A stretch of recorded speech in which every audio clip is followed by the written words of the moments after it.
તો નડિયાદ શહેરમાં સાંબેલાધાર 6 ઇંચ વરસાદ ખાબકતા ઠેર ઠેર નીચાણવાળા વિસ્તારો પાણીમાં ગરકાવ થયા।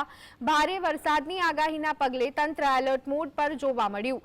નડિયાદ તાલુકા અને નગરપાલિકા વિસ્તારના તમામ અધિકારીઓ કર્મચારીઓને હેડક્વાર્ટર પર હાજર રહેવા સૂચના આપી દેવામાં આવી છે। નડિયાદ મામલતદારે કામ વગર ઘરની બહાર નીકળવાનું ટાળવાની જાહેર જનતાને સૂચના પાઠવી છે।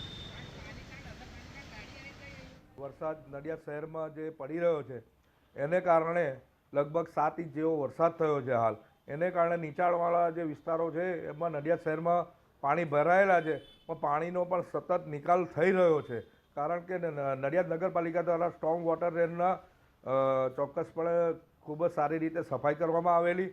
તેને આધારે આપ જોઈ શકો છો કે ખૂબ જ ઝડપથી પાણીનો નિકાલ પણ થઈ રહ્યો છે। તેમ છતાં પણ નડિયાદ ફાયર બ્રિગેડના તમામ કર્મચારીઓને રજા રદ કરી અને એલર્ટ મોડ પર રાખવામાં આવેલા છે।